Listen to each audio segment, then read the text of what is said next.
नगर पालिका में हम लोगों ने प्रदर्शन शुरुआत कोई नहीं की थी। हम पहले तो सब सभासद भाई आपका स्वागत करते हैं अपने नगर पालिका में।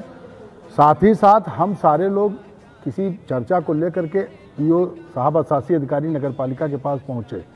उनसे जो वार्ता की गई कि हमको ज़रा इस विषय पे कुछ बताया जाए, उसमें 5-6 विषय थे जिसको हम लोग विस्तार से आप लोगों को लिखित में दे देंगे।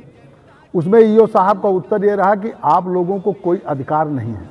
अगर आप लोगों को कोई चीज़ देखनी है या कोई चीज़ जानकारी लेनी है तो पहले संबंधित अध्यक्ष से आप आदेश करवाइए, उसके बाद आपको दिया जाएगा। इसके पहले आपको कोई ना आदेश मतलब आपका माना जाएगा और ना ही आपको कोई अधिकार है कि नगर पालिका में आप किसी चीज़ को देख सकें और बात कर सकें। 2.5 साल होने को हैं हम लोग इस बार के निर्वाचन के बाद से जो भी पत्र या जो भी कागज़ देते हैं किसी मांग पत्र का, तो उसमें ये आवश्यक कार्यवाही करें, डू दी नीडफुल।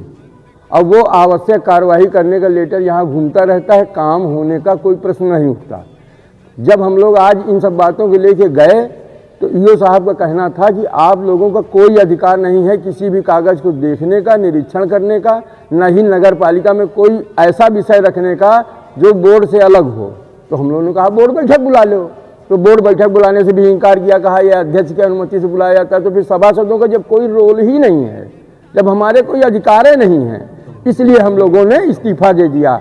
जानकारी में यह भी आया है कि शहर में ज़मीनें पहले ढूंढी जाती हैं, ढूंढने के बाद उसको फिर से कब्जा करा दिया जाता है। तो ये भी विषय अलग है कि चबूतरे, पोखर, जमीन, इस तरीके की सरकारी ज़मीनें अगर बिक रही हैं तो क्यों बिक रही हैं, और ईओ साहब की इसमें भूमिका संदिग्ध है।